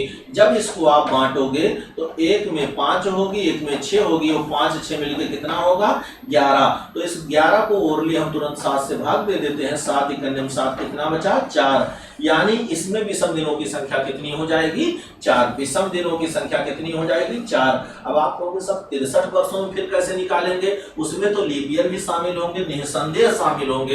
तो हम एक काम करते हैं, इस 63 को हमने भैया 63 यहीं लिख दिया और इसी 63 को फिर किससे भाग दे देते हैं, हर चौथा वर्ष लीप ईयर होता है तो हम 4 से भाग दे देंगे और हम कहेंगे सर कितनी बार भाग गया, तो 15 बार भाग गया। तो इसमें 15 लीप ईयर पढ़ेंगे, कितना पढ़ेंगे 15 लीप ईयर। तो 63 वर्ष ये स्वयं का होगा, इसमें 15 लीप ईयर होंगे और 4 दिन आप यहाँ निकाल चुके हो, ऐसे आप इनको जोड़ सकते हो, इतना विषम दिन आएगा। कितना विषम दिन, इतना भाई। अब फिर से देखो, यहाँ देखो भैया कितना हुआ 5 3 8 8 4 कितना हो गया 12, 5 3 8 4 कितना 12 हो गया, ठीक है। और यहाँ कितना 6 1 7 और कितना 8 हो गया, ठीक है। अब 8 हो गया भाई, यहाँ 63 15, ठीक है 63 हो गया, 15 हो गया, 4 हो गया, हाँ तो 5 4 9 3 12 और 6 7 8 हो गया। अब भाई इसको हम किससे भाग दे देंगे, ठीक है 7 से भाग दे देंगे। अब 7 से अगर भाग दे देंगे तो आप कहोगे कि सर 7 1 जा कितना 7 होता है और यहाँ भाई 12 आ गया, ठीक है। तो सीधे चाहे आप कह सकते थे सर 11 7 77, डायरेक्ट भी कर सकते थे 11 7 77 और यहाँ 12 से 7 गया तो कितना बचा 5 बचा भाई, 5 दिन बचा। अब 5 दिन बचा, एक बात जरा बताइएगा कि ये आगे जाना है कि पीछे, तो पीछे जाना है हमें, तो पीछे जाना है तो हम 5 दिन क्या करेंगे घटा देंगे, किसमें फ्राइडे में। तो भाई फ्राइडे में, ठीक है फ्राइडे में -5 दिन कर दीजिए, या बुद्धिमानी क्या होता है +2 दिन कर दीजिए, दोनों से उत्तर सेम आता है। तो आपका क्या हो जाएगा सैटरडे और संडे। अब अभी जो उत्तर निकला है, फिर से ध्यान से मेरी बात सुनिएगा, ये क्या आया है, ठीक है सैटरडे संडे, यानी क्या आया संडे। अभी जो निकल के आया है ये कब आया है, यहाँ निकल के आया है 7 दिसंबर 1749 को, ये संडे आया है। लेकिन हमसे क्या पूछा गया है 12 अप्रैल, तो एक काम हम करेंगे, यहाँ लिख देंगे भाई दिसंबर और यहाँ दिसंबर के बाद क्या आएगा जनवरी और फिर क्या आएगी फरवरी और फिर क्या मार्च और फिर क्या अप्रैल। तो ओरली हम करते चले जाएंगे। अब यहाँ 12 अप्रैल की बात है तो 12 अप्रैल को हम 12 अप्रैल ना लिखते सीधे कितना लिख सकते हैं, ठीक है 7 1 जा 7 कितना हो जाएगा 5। मार्च में जो हमारा दिन बचेगा कितना 3, फरवरी में जो दिन होगा वो 0 और जनवरी में जो दिन होगा वो कितना 3, दिसंबर में जो दिन होते हैं वो कितने होते हैं 31। 31 में से अगर 7 निकल गया तो 11 से 7 गया कितना 4 और यहाँ कितना बचा 24 और 24 को 7 3 21 कितना बचा 3, यहाँ भी 3 कर सकते हैं। अब यहाँ देखो 3 3 6 और 6 3 9 9 5 कितना 14, विषम दिनों की संख्या कितनी हो गई 0 हो गई। तो आपका संडे क्या हो जाएगा राइट आंसर हो जाएगा। भाई इतना ये करना ही करना पड़ेगा, दूसरा तरीका आपको बताया जा चुका है, कोड वाले सिस्टम से आप कर सकते हो, तो इतना ये कर लीजिएगा। नेक्स्ट क्वेश्चन, अगर कोई दिक्कत फिर भी होती है तो आप कमेंट के माध्यम से अपनी बात रख दीजिएगा। नेक्स्ट क्वेश्चन आपके सामने है, लिखा हुआ है एक घड़ी आधी रात में पहले घंटे के अंत में 5 मिनट, दूसरे घंटे के अंत में 10 मिनट, तीसरे घंटे के अंत में 15 मिनट। तो भाई सीधी सी बात है 12 अभी बजा हुआ है, अगले घंटे इन्होंने कहा कि 1 2 3 4 5 6, ऐसे हर मिनट में ये स्लो होती जाती है। कितना कितना मिनट, ठीक है 5 मिनट 10 मिनट 15 मिनट 20 मिनट और 25 मिनट, तो आगे कितना 30 मिनट। और 30 मिनट अगर स्लो हुई, छठे घंटे में कितना स्लो हो गई 30 मिनट, कितना मिनट 30 मिनट। अब जितना समय होगा उससे 30 मिनट स्लो दिखाएगी। तो भाई 30 मिनट अगर स्लो हो गई है तो लिखा हुआ इसी तरह है, तो 6 घंटे के बाद घड़ी में कितना समय होगा, तो 6 घंटे में जहां 6 घंटे दिखाना चाहिए था, अगर 5 मिनट बढ़ती तो 6:30 हो जाता, लेकिन 5 मिनट बढ़ घट के ये 30 मिनट स्लो हो रही है, यानी 6 से 30 मिनट घटा देंगे तो 5.5 आंसर आपका हो जाएगा। नेक्स्ट क्वेश्चन भाई आपके सामने है, ठीक है लिखा हुआ है मैं उसके खर्चे, ठीक है मैं उसके खर्च के पैटर्न को देखने जा रहा। मैं उसके खर्च के पैटर्न को देखने जा रहा क्योंकि मुझे उसकी और से सेख ही करने की प्रवृत्ति दिखाई देती है। भाई ये कब होता है, कोई कौन कहता है, जब आपका कोई बिल बिसर होता, नहीं तो खर्चा करो चाहे जैसे उड़ा दो, कुछ नहीं, कोई मतलब नहीं है। लेकिन लिखा है मैं उसके खर्च के पैटर्न को देखने जा रहा क्योंकि मुझे उसकी ओर से ठीक है सेख ही करने की प्रवृत्ति दिखाई देती है। या आपका कोई दोस्त हो सकता है जो शुभचिंतक हो सकता है, आपके माता पिता हो सकते हैं, आपके भाई हो सकते हैं, कोई हो सकता है। अब लिखा हुआ निम्नलिखित में कौन सा निष्कर्ष कथन के संबंध में है। लिखा है वक्ता उनका शुभचिंतक होता है, वह अपने साधनों से अधिक खर्च कर रही है, पता नहीं भाई। ठीक है, वक्ता एक संबंधित माता पिता है, जरूरी नहीं माता पिता हो सकता, उनका भाई हो, ठीक है, बड़ा भाई कोई हो, कोई ऐसे हो, चाचा हो, कोई हो सकते हैं। तो यहाँ सबसे उपयुक्त जो है वो क्या है, ठीक है, वक्ता उनका कौन है, शुभचिंतक होता है। तो केवल ए इसमें सही है भाई, डी जो आपका हो जाएगा। ठीक है, चलो आगे बढ़ते हैं। ठीक है, अब आगे लिखा हुआ है स्टेटमेंट, सिलोगिज्म का क्वेश्चन है। ठीक है, तो क्या लिखा हुआ है कि जैसे पूछा गया है, ठीक है, स्टेटमेंट आपके सामने है, कोई गुलाब गुड़हल नहीं है, तो कोई भी गुलाब गुड़हल नहीं है, कोई गुलाब गुड़हल नहीं है, कोई गुलाब गुड़हल नहीं, तो कोई गुड़हल भी गुलाब नहीं होगा। फिर क्या लिखा हुआ है, कुछ गुड़हल कमल है, गुड़हल का कुछ हिस्सा क्या है, कमल है, कमल है। तो आपको पता है कि कोई गुलाब गुड़हल नहीं है, कुछ गुड़हल कमल है, तो कमल का कुछ हिस्सा जो गुड़हल में जा रहा है वो गुलाब नहीं हो सकता, सीधा सा इसके लिए भाई रूल होता है, आप जैसे पढ़ चुके हो, बताया जा चुका है। अब आपसे लिखा है कोई गुलाब कमल नहीं, तो गुलाब कमल हो भी सकते हैं, नहीं भी हो सकते, पहला क्या है, गलत। दूसरा लिखा कुछ कमल गुलाब नहीं है, तो कुछ कमल, इतना कमल गुलाब नहीं है, ये क्या हो जाएगा, सही, दूसरा सही हो जाएगा। तो दूसरा सही भाई किसमें दे रखा है, केवल दूसरा सही है, सी में दे रखा है। नेक्स्ट क्वेश्चन आपके सामने है, चलो जल्दी से देखते हैं। ठीक है, लिखा है अपने पड़ाव से प्रत्येक 40 मिनट पर इलाहाबाद के लिए बस जाती है, कहीं से बस जाती है भाई, आपकी बाराबंकी से जाती है।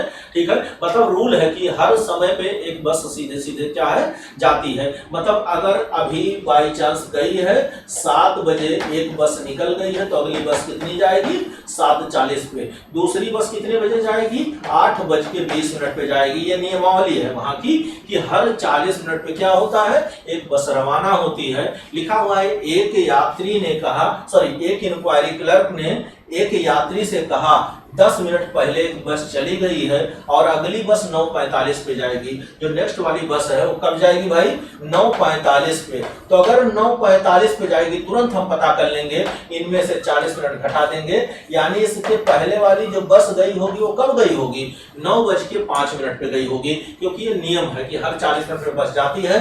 अगली बस कब जाएगी, 9:45 पे जाएगी, तो उसके पहले वाली बस 9:05 पे गई होगी। और यात्री चूंकि 10 मिनट की देरी से पहुंचता, क्योंकि तभी बोला गया है कि 10 मिनट पहले बस चली गई है, तो 10 मिनट पहले अगर गई है तो भाई जो उसको सूचना दी गई होगी वो 10 मिनट बाद, यानी 9 बजे के कितना दिया होगा, 15 मिनट पे उसको सूचना दिया होगा, 9:15 पे सूचना दिया गया होगा। तो नेक्स्ट 9:15 किसमें भाई, इसमें है, डी में। तो अगला क्वेश्चन आपके सामने है, आगे बढ़ते हैं। राम ने श्याम से कहा तुम मेरे पिता के पिता की पत्नी की बेटी के बेटे हो। चलो भाई, राम ने किससे कहा, श्याम से कहा। ठीक है, राम एक कोई व्यक्ति है, ये कह रहे हैं, किससे कह रहे हैं, श्याम से कह रहे हैं तुम मेरे पिता के पिता। तो भाई राम के पिताजी और पिता के पिताजी कौन होते हैं, दादाजी होते हैं। तुम मेरे पिता के पिता की पत्नी, पिता की पत्नी कौन होंगी, दादी होंगी, और दादी की बेटी जो होंगी वो दादी की बेटी भाई कौन होंगी, मेरी बुआ जी होंगी। मेरी दादी जी जो है उनकी बेटी मेरे पिताजी की बहन होंगी, पिताजी की बहन कौन होती है, बुआ जी होती हैं। तो राम ने श्याम से कहा तुम मेरे पिता के पिता, ठीक है, की पत्नी की बेटी के बेटे हो, इनके भाई क्या हो, बेटे हो। यानी ये कौन है, श्याम, और श्याम इन्हीं के क्या है, बेटे हैं। तो ये कौन हो जाएगा, बुआ जी का भाई बेटा हो जाएगा। पूछा किसके लिए गया है, तो श्याम राम का कौन है, तो श्याम राम का कौन है भाई, फुफेरा भाई है। कौन है, फुफेरा भाई इज द राइट आंसर। ठीक है, राम जो हो जाएंगे एक तरह से इनके मामा के लड़के हो जाएंगे। यहाँ पूछा गया है श्याम को। तो नेक्स्ट क्वेश्चन भाई आगे बढ़ते हैं। नेहा कहती है अमृता के पिता राज, नेहा कहती है अमृता के पिता राज। चलो भाई देखो, ये कौन है, अमृता, अमृता के पिताजी कौन है, ये राज। ठीक है, नेहा क्या कहती है, अमृता के पिता राज मेरे ससुर महेश के एकमात्र बेटे हैं। राज जो है वो कौन है? मेरे ससुर महेश के एकमात्र बेटे हैं। तो अगर भाई कोई व्यक्ति है, महिला के ससुर कौन होते हैं? उसके पति के पिताजी होते हैं। पुरुष के ससुर कौन होते हैं? उसकी पत्नी के पिता होते हैं। तो अमृता कहती हैं, सॉरी नेहा कहती हैं कि जो अमृता है, अमृता के पिता, ठीक है, अमृता के पिता राज मेरे ससुर महेश के एकमात्र बेटे हैं। तो ये भाई कौन है? ये नेहा हो जाएंगी, यहाँ नेहा हो जाएंगी, और नेहा इनकी पत्नी हो जाएंगी, और नेहा के ससुर कौन हो जाएंगे? महेश, ये महेश हो जाएंगे। और महेश के एकमात्र ये क्या है? बेटे हैं। एक बार फिर से समझ लीजिएगा, नेहा किससे? नेहा कहती है कौन? अमृता के पिता राज कौन है? मेरे ससुर महेश के एकमात्र कौन है? बेटे हैं। तो बिंदु जो अमृत की क्या है? अमृत है भाई, ठीक है, यहाँ अमृता है, यहाँ अमृता नहीं, कोई दिक्कत नहीं, वही है। बिंदु जो अमृत की क्या है? बहन।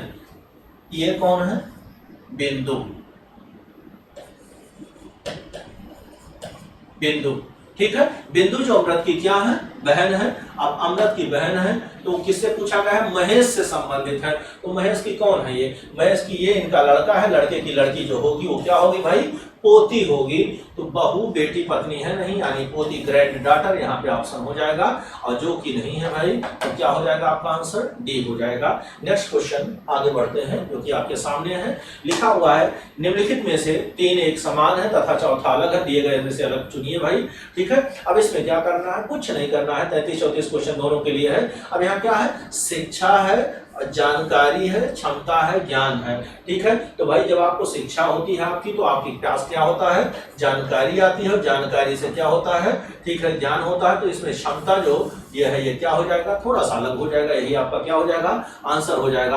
अगले में लिखा है अभिभावक दादा भाई पोता, ठीक है। तो दादा भाई है, पोता ये आपके क्या है भाई? रिलेशन में आ गए। ऐसे अभिभावक आपके गार्जियन कोई भी हो सकते हैं, तो यही क्या हो जाएगा? अलग। तो 33-34 दोनों के लिए हो जाएगा। नेक्स्ट क्वेश्चन भाई आगे बढ़ते हैं। आपके अब 35 से लेकर 37 है। भारतीय क्रिकेट टीम के लिए प्रमुख कोच के चयन के लिए निम्नलिखित शर्तें हैं। वह शर्तें हैं उम्मीदवार को सफलतापूर्वक। अब देखो भाई ये क्वेश्चन जैसे क्या है, ये जब भी किया करिए तो हमने बताया था कि इसमें जैसे थोड़ी सी असुविधा होती है ऑनलाइन में ये चीज, कि जैसे कई बार ये पूरा डिटेल नहीं आ सकता, तो थोड़ा सा शॉर्ट में इसको आप क्या करेंगे? ले लेंगे, जानकारी इकट्ठा कर लेंगे, देख लेंगे।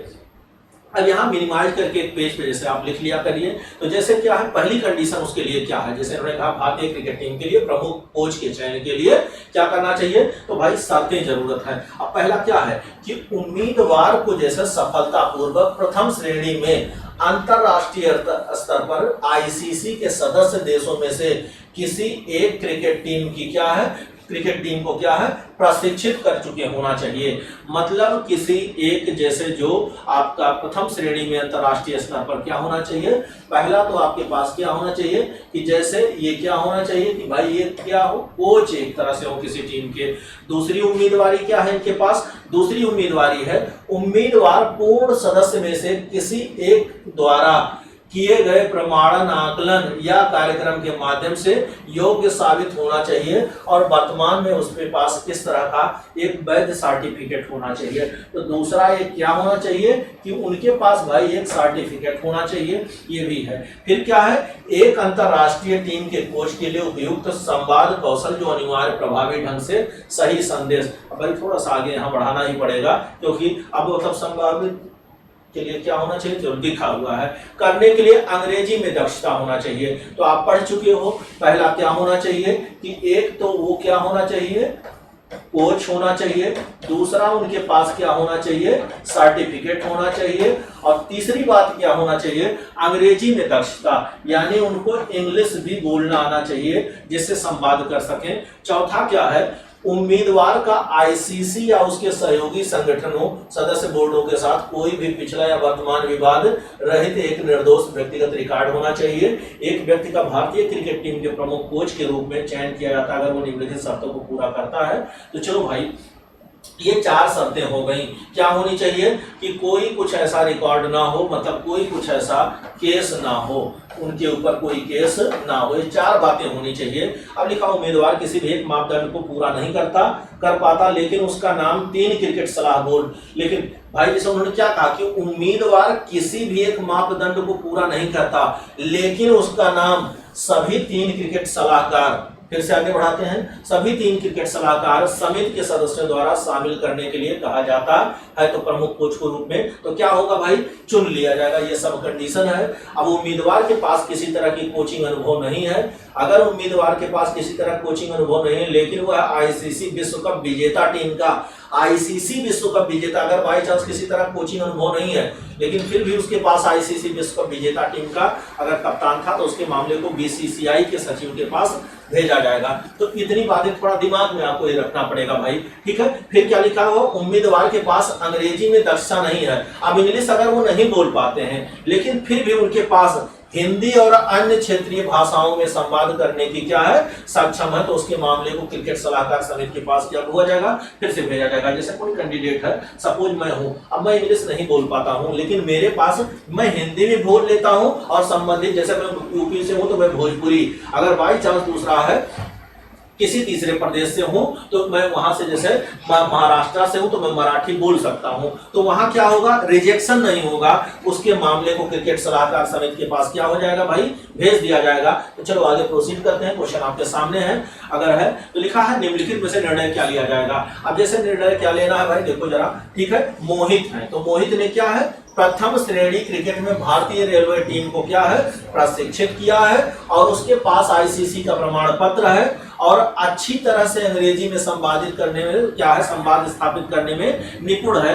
विवादों में फंसने का उसका कोई रिकॉर्ड नहीं है, तो मोहित के पास कोई ऐसा रिकॉर्ड नहीं है। तो जब सब कुछ मेरे पास है तो सीधी सी बात है भाई, क्या होगा, उम्मीदवार का इसमें क्या करना है, चयन किया जाना है। अब ऐसे इसको आप समराइज करके एक जगह जैसे लिख लें, अगर माइंड में अगर नहीं रख सकते हैं तो बस उसी के आगे टिक कर देना है, तो आगे बढ़ा देना भाई। नेक्स्ट क्वेश्चन आपके पास है, अगला लिखा हुआ निम्न मामले में क्या निर्णय लेना है। अब देखिए सचिन की बात हो रही है, तो सचिन क्या है, सचिन भारतीय टीम में एक खिलाड़ी है और वह किसी टीम की कोचिंग का कोई अनुभव नहीं रखते हैं। सचिन क्या है, भारतीय टीम के खिलाड़ी हैं, किसी टीम की कोचिंग का कोई अनुभव नहीं है लेकिन उनका नाम फिर से देखो अभी आया था, जैसे कभी कभी आप सुने होंगे कि नेपोटिज्म चलता है, जैसे अभी देखो मुंबई इंडियंस के साथ जैसे उनके बेटे अर्जुन तेंदुलकर का चल रहा था, ऐसे यही देख लीजिए लिखा हुआ क्या, लेकिन उनका नाम किसके, 3 क्रिकेट सलाहकार समिति के सदस्यों द्वारा शामिल किया गया है। तो भाई जब उनके द्वारा शामिल किया गया, ऊपर अभी आप पढ़ चुके हो कि जब कुछ नहीं होगा लेकिन उनका नाम अगर 3 क्रिकेट सलाहकार समिति के द्वारा शामिल किया जाता है तो ऐसे में फिर भी उनका सिलेक्शन हो रहा था। तो यहाँ भाई उम्मीदवार का फिर से क्या हो जाएगा कि उम्मीदवार का यहाँ पे क्या हो जाएगा, सिलेक्शन हो जाएगा, क्योंकि ये मेन आ जा रहा है, जबकि वो क्या है कि खाली क्रिकेट टीम के क्या है, खिलाड़ी है। अब अगला क्वेश्चन जो है वो आपके सामने है, ठीक है। लिखा हुआ निम्न मामले में क्या निर्णय लेना है। अब राहुल ने घरेलू क्रिकेट टीम में मुंबई टीम को प्रशिक्षित किया है, उसके पास आईसीसी का प्रमाण पत्र है और उसके पास अंग्रेजी में दक्षता नहीं है लेकिन वह हिंदी और क्षेत्रीय भाषाओं का क्या है, संवाद करने में सक्षम है।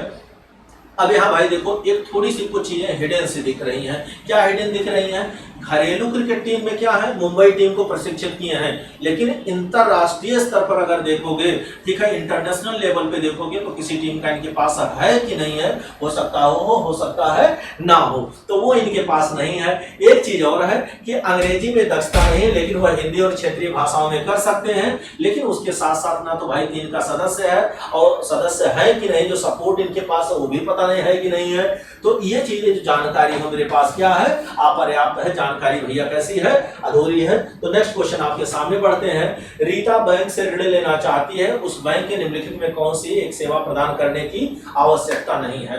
रीता बैंक से ऋण, जैसे मैं बैंक से ऋण लेना चाहता हूं तो उसके बैंक को निम्नलिखित में से कौन सी सेवा प्रदान करने की आवश्यकता नहीं है। तो कौन सी आवश्यकता भाई नहीं है पूछा गया है, तो क्या है, लिंग के आधार पर भेदभाव नहीं किए जाने के बारे में सूचित करना है, तो उनको ये करने की कोई आवश्यकता नहीं है भाई, बस ये हो जाएगा आपका। नेक्स्ट आगे बढ़ते हैं, ठीक है। पुलिस में भर्ती होने के लिए विचारधारा से आप क्या हुए, प्रभावित हुए। अब इसमें देखो जैसे आप कई चीजें हैं वो अनडायरेक्ट जैसे देखते हैं हम ऐसा, ठीक है भाई, पद प्रतिष्ठा पैसा है, सब है, रोजगार नौकरी है, लेकिन नहीं, जब किसी के सामने बताओगे जो डिकोरम होता है वहां आप क्या कहोगे, ठीक है, कि इसमें सामाजिक परोपकारिता एवं साहसिक कार्य क्या है, अधिक है। भाई जा रहे हो पुलिस में भर्ती होने के लिए तो किसी से ये नहीं कहोगे नहीं पैसा बहुत है, रौबदार नौकरी है, तो ये नहीं है। तो क्या है, ये है। आगे लिखा है सामुदायिक पुलिस व्यवस्था का लक्ष्य क्या है भाई, तो सामुदायिक पुलिस व्यवस्था का लक्ष्य क्या है, पुलिस नागरिक के बीच क्या है, समन्वय। संगठित अपराधियों पर छापा नैतिक मूल्य का कोई वो नहीं, तो पुलिस नागरिक के बीच क्या करना है, इसमें समन्वय लेके चलना है। अगला क्वेश्चन है, आपके कार्य क्षेत्र में अचानक अपराध बढ़ रहे हैं तो कोई और सुराग नहीं मिल रहा, तो आप क्या करेंगे। आपके कार्य क्षेत्र में अचानक अपराध बढ़ रहे हैं, ठीक है, तो क्या करेंगे, जितने पुरानी अपराधी है सबको बंद करेंगे, नहीं, जरूरी नहीं, हो सकता आप सुधर गए हो, ठीक है। क्या करेंगे, अपराधियों से मिलकर उनसे मदद मांगेंगे, नहीं, आम जनता जो संदेह लगे उसे, ये भी उपाय नहीं है, बल्कि क्या करेंगे, नए संपर्क बनाएंगे, जिनको आप कहते हैं जो सूचना देते हैं, नए संपर्क बनाएंगे ताकि अधिक सूचनाएं मिल सकें। तो चलो भाई आगे बढ़ाते हैं। अब अगला देखो, जैसे है तो इसमें क्या है, चाहे जैसे चाहे आपके मल्टीप्लिकेशन से निकाल सकते हैं, स्क्वायर के पास निकाल सकते हो। देखो ये क्या है, तो 2 का स्क्वायर माइनस क्या है, 1 है। अगला क्या है, 4 का स्क्वायर माइनस 1 है, 6 का स्क्वायर माइनस 1 है, 8 का स्क्वायर माइनस 1 है, तो ये कितने का हो जाएगा भाई, 10 का स्क्वायर माइनस 1 हो जाएगा। तो यहाँ पर क्या हो जाएगा, 99। आप डिफरेंस से निकाल लीजिएगा डबल लेयर पे, उससे भी निकल जाएगा। आप ये भी कर सकते थे कि सर 1 × 3 बराबर 3, 3 × 5 बराबर 15, 5 × 7 बराबर 35, 7 × 9 बराबर 63, तो 9 × 11 बराबर कितना हो जाएगा, 99 हो जाएगा। तो 99 इसका क्या हो जाएगा, राइट आंसर भाई, ठीक है। अब नेक्स्ट क्वेश्चन आगे बढ़ते हैं। तो अगला जैसे है, इससे कुछ नहीं करना है, डिफरेंस वगैरह नहीं लग पाएगा, खाली ये देख लेना है कि ये जो 2 है इसकी क्या है, पावर, यानी 8 का स्क्वायर कितना होता है, 64, तो 9 का स्क्वायर यानी ये जो 2 है पावर लगा देंगे, कितना हो जाएगा, 81, और 81 क्या हो जाएगा आपका राइट आंसर। नेक्स्ट क्वेश्चन आपके सामने है। अब इसमें देखेंगे कि विषम आपसे चुनना है, तो विषम क्या करना है भाई, या तो डिविजिबिलिटी वगैरह देख लिया जाता है, जोड़ के देख लिया जाता है। अब यहाँ अगर आप देखेंगे तो जैसे सबको जोड़ेंगे, ठीक है, तो 9 8 कितना हो जाएगा, 9 8 17 और 8 7 15, यानी 17 और प्लस 15 बराबर कितना हो जाएगा भाई, 32 हो जाएगा। जोड़ेंगे 9 8 17 और 8 7 15 32 हो गया। यहाँ जोड़ेंगे अगर, ठीक है, तो 8 7 15 और 15 5 20, 20 6 कितना हो जाएगा, 26। यहाँ 5 4 9, 9 3 12, 12 2 कितना 14 आ रहा है। यहाँ 7 6 13, 13 3 कितना 16, 16 5 कितना 21 आ रहा है। तो 21 एक तरह से यहाँ देखिए कैसी संख्या आ रही है, विषम आ रही है, इसलिए क्या हो जाएगा आपका आंसर। नेक्स्ट क्वेश्चन भाई आपके सामने है। अब इसमें लिखा हुआ देखिए, जैसे क्या है, 7 का स्क्वायर कितना होता है, 49, तो 7 का स्क्वायर प्लस 1 जोड़ देंगे 50 हो जाएगा। तो ये कितने का अगर 1 माइनस कर दोगे तो कितना बन जाएगा, 100, और 100 की अगर रूट वैल्यू लोगे तो कितना आ जाएगा, 10। तो आप कह सकते हो 7 का स्क्वायर प्लस 1, तो 10 का स्क्वायर प्लस 1 है, यानी कितना हो जाएगा भाई, 10 हो जाएगा। नेक्स्ट क्वेश्चन आपके सामने है, ठीक है। 4:15 हो रहा है, दोनों सुइयों के बीच में कितने डिग्री का कोण बनेगा। तो याद करो हम लोग ये कैसे पढ़े थे, क्या था, 4:15 हो रहा है, ये घंटा है और ये क्या है, मिनट है। तो ये सुई कहाँ पे होगी, 4 पे, और 15 का मतलब ये सुई कहाँ होगी, 3 पे। एक सुई 4 पे, एक सुई 3 पे होगी, और 4 और 3 का अंतर कितना है, एक घंटे में 30 डिग्री कोण बनता है, तो 30 डिग्री ये हो गया भाई। और इसी 15 का आधा कर देते हैं हम लोग कितना, 7.5, तो यही 7 डिग्री 7.5 डिग्री जुड़ जाएगा, 37 पॉइंट कितना हो जाएगा, 5 बन जाएगा, ठीक है। तो ये 37.5 क्या हो जाएगा, राइट आंसर हो जाएगा। नेक्स्ट क्वेश्चन आपके सामने है। मैंने अपने मित्र से पूछा उसके कितने बच्चे हैं, मैंने अपने मित्र से पूछा कितने बच्चे हैं, उसने जवाब दिया मेरे प्रत्येक पुत्र के उतने ही भाई हैं जितनी उसकी क्या है, बहनें, किंतु मेरे प्रत्येक पुत्री की जितनी बहनें हैं उसके दोगुने क्या है, भाई हैं। उस व्यक्ति के कितने, ऑप्शन से एलिमिनेट कर सकते हो। यहाँ अगर एक भाई के 4 भाई हैं तो 4 की संख्या बराबर नहीं हो पा रही है, यहाँ देखो नहीं हो पा रही है, ठीक है। अब यहाँ अगर देखोगे तो नहीं हो पा रही है, यहाँ पे क्या हो जाएगा भाई, बराबर हो जाएगा। अब इसको जरा देख लो, इनके क्या है, 4 इनके क्या है, सन है, ठीक है, और 3 इनकी क्या है, डॉटर है। अगर देखोगे भाई, मैंने अपने मित्र से पूछा उसके कितने बच्चे हैं, तो उसने यही तो जवाब दिया मेरे पुत्र के उतने ही भाई हैं। अब इसके अगर टोटल 4 भाई हैं, मैं बताऊं कि सर मेरे 3 भाई हैं, तो मेरे 3 भाई हैं और 3 ही क्या, बहनें हैं। प्रत्येक पुत्र के उतने ही भाई हैं जितने उसकी क्या है, बहनें हैं। मेरे प्रत्येक पुत्री की उतनी ही बहनें हैं। अब अगर 3 पुत्रियां हैं तो इसकी बहनें कितनी होंगी, जैसे मैं एक बहन हूं तो मेरी 2 बहनें और हैं, तो 2 बहनें हैं और इसका दोगुना इसके क्या है, भाई हैं, उसके दुगने भाई हैं, तो इसका जो आंसर होगा वो क्या हो जाएगा, डी हो जाएगा। अगला क्वेश्चन भाई आपके सामने है। अब इसमें क्या किया गया है, कुछ नहीं, टोटल गुणा किया गया है, ठीक है। तो 2 पचे 10 और 10 अठे कितना होगा, 80, 8 पंजे 40, 40 दूना कितना 80, तो 9 छक 54 और 54 कर दीजिए, चाहे आप 3 छक 18 और 18 गुणे 9 कर दीजिए भाई, ऐसे भी कर सकते हैं, 3 छक 18 9, तो 9 अठे कितना होगा 72, 9 एक 9 और 9 7 कितना होता है भाई 16, 162 इसमें है, ए में है 162 इज द राइट आंसर। अगला क्वेश्चन, ठीक है, लिखा हुआ है लड़कियों की एक पंक्ति में सुनीता और रीमा क्रमशः, सुनीता और रीमा, ठीक है, ये कौन है, सुनीता, ठीक है, और कौन है, रीमा, सुनीता और रीमा, लड़कियों की एक पंक्ति में सुनीता और रीमा क्रमशः दाहिनी ओर से 9वीं, तो दाहिनी ओर से 9वीं, सुनीता भाई पहले नंबर पे है तो क्रमशः अगर रखा रहा है 9वीं है, ठीक है, सुनीता दाहिनी ओर से 9वीं और बाईं ओर से 10वीं है, ठीक है। ये लड़कियों की एक पंक्ति में सुनीता और रीमा क्रमशः दाहिनी ओर से 9वीं और बाईं ओर से 10वीं, बिल्कुल सही है, ठीक है, ये 10वें स्थान पे है, ये इनका स्थान है। लड़कियों की पंक्ति में सुनीता और रीमा क्रमशः दाहिनी ओर से 9वीं और बाईं ओर से 10वीं है, ठीक है, इस स्थिति क्रम पे हैं।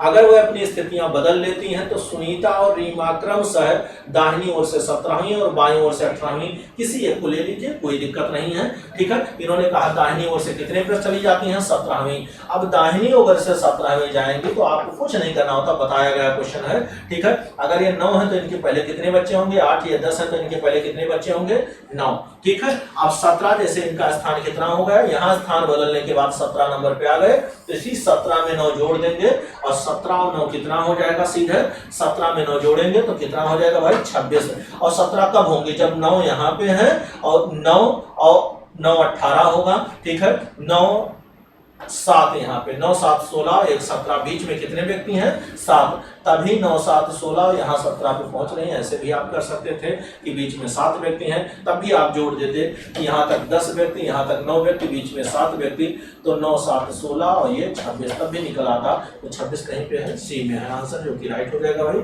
नेक्स्ट क्वेश्चन आपके सामने है, लिखा बच्चों की एक कतार में मोनालिसा का क्रमांक ऊपर से कितना है, 27वां, ये भाई मोनालिसा है, ठीक है, इनका कितना है 27वां, नीचे से कितना है 51वां, तो नीचे से इनका स्थान कितना है 51वां, दोनों आप जो पढ़े होंगे कि दोनों जोड़ देंगे, 50 20 70 7 77, यही आंसर आ जाएगा भाई, चाहे घटा दीजिए, ठीक है। इनके नीचे कितने होंगे 50, तो यही 50 और 27 से जोड़ दीजिए, ठीक है, ये हो जाएगा। नेक्स्ट क्वेश्चन आपके सामने है, लिखा हुआ है, ठीक है, प्लस का अर्थ डिवाइड करने से है, तो प्लस का अर्थ किससे है, डिवाइड करने से है, यहाँ आप प्लस का अर्थ डिवाइड बना दो भाई, ठीक है, प्लस का अर्थ डिवाइड करने से, गुणा का अर्थ माइनस से है, गुणे का अर्थ किससे है, माइनस से है, ठीक है, भाग का अर्थ प्लस, ठीक है, भाग का अर्थ प्लस है, तो जो भाग है इसका अर्थ क्या है, प्लस है, और माइनस का अर्थ किससे है, गुणे से है। बॉड मॉस का रूल लगा देंगे।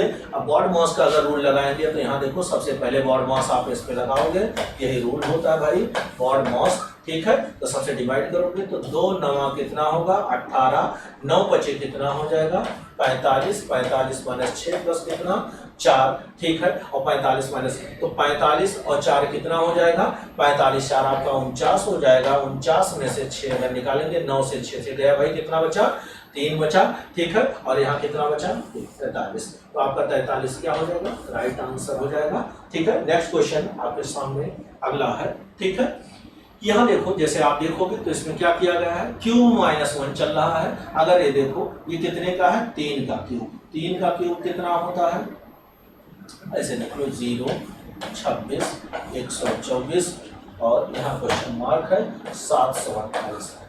भाई देखो ये 1 का क्यूब -1 है, 1 का क्यूब -1 करोगे 0, 3 का क्यूब करोगे 27 -1 करोगे 26 हो जाएगा, 5 का क्यूब 125 होता है, ठीक है, 125 और -1 करोगे कितना हो जाएगा 124, तो क्यूब -1 चल रहा है। तो देखो 1 का 3 का 5 का, तो आगे कितने का 7 का, और 7 का जो क्यूब होता है वो 343 होता है, 7 का क्यूब 343, एक कम करोगे 342, क्या हो जाएगा राइट आंसर।